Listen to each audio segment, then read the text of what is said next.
This is another more in-depth Bible study with me instead of the kind of short ones that I do now. Ooh, that was loud. We're gonna focus on probably chapter 2, chapter 3, chapter 4, and that might be getting to where it's a little bit of a longer video. So I'm not going to read the entire chapter just because it'll make it very, very long. So I'm just going to read the verses that I have notes on and explain my notes, and then I'll go through the rest of the chapters. So in chapter 2, I took a note in verse 10, which says, "And all the generations also were gathered to their fathers, and there arose another generation after them who did not know the Lord or the work that he had done for Israel." And then verse 11 also says, "And the people of Israel did what was evil in the sight of the Lord and served the Baals or other gods."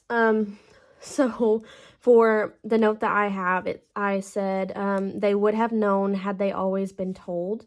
So don't let the next generation you raise be the generation that doesn't know God. So teach your children and anyone who will listen and train up a child, which is a reference to Proverbs 22:6. So basically, this verse kind of made me think about how, like, it is very easy to get a generation to not really know God for themselves. Like, they can know about him, maybe even know a few facts, but they don't have that personal relationship with God because they weren't taught that it's important to do that. And so they kind of just, oh, well, my mom's a Christian, so I'm a Christian, but they don't really have any connection to actually being a Christian or knowing how to live that out.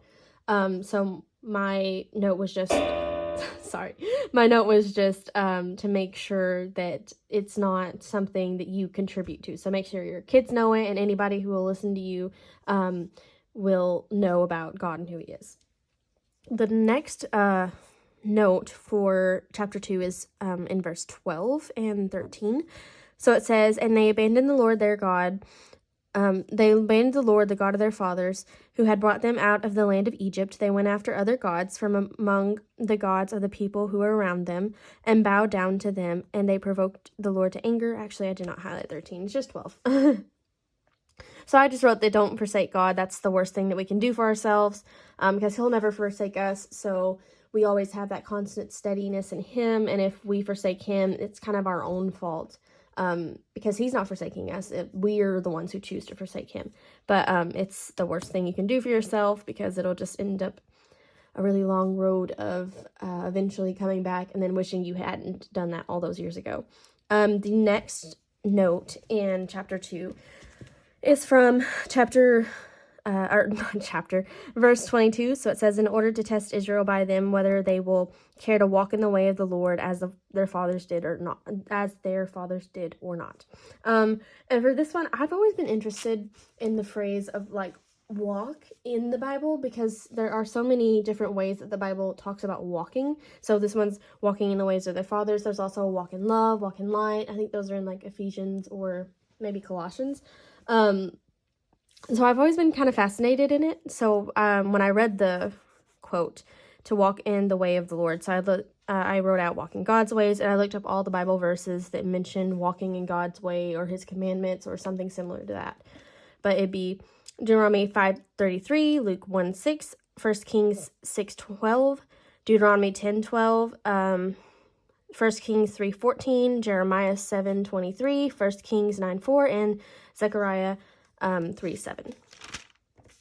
And the next note for chapter 3 is in 6, and it says, "And their daughters they took themselves for wives, and their daughters they gave them to their sons and served their gods."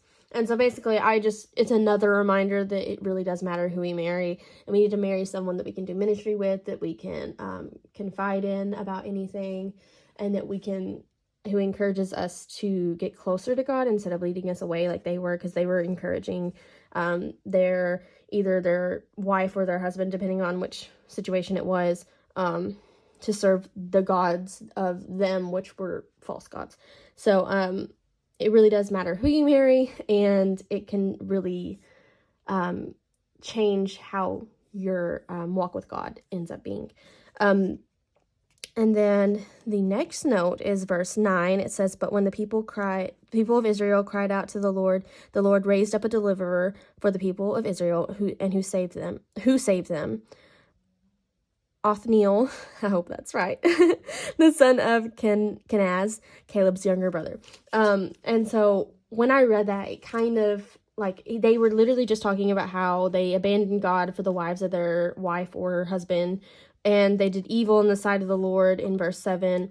And so they're serving other gods. And then right in the middle of all of that chaos where it's talking about how, they're not being loyal to God, they're kind of doing their own thing, not really caring what they're supposed to be doing.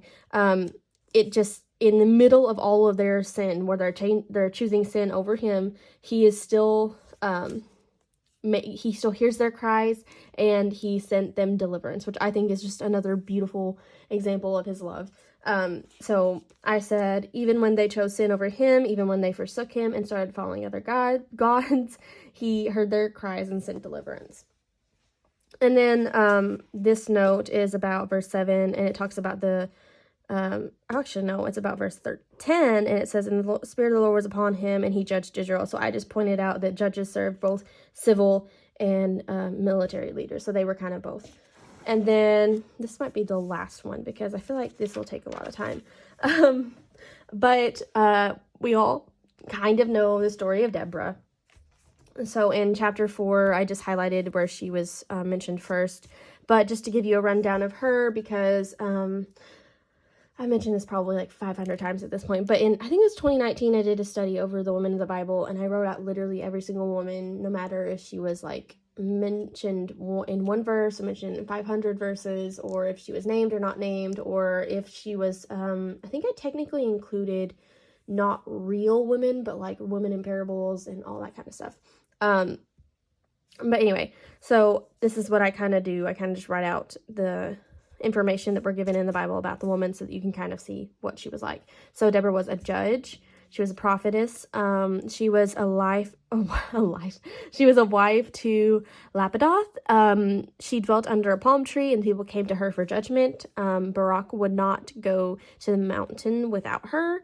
And she sings a song of praise after God gives them victory through Jael, which we'll talk about probably the next one, because she's right there.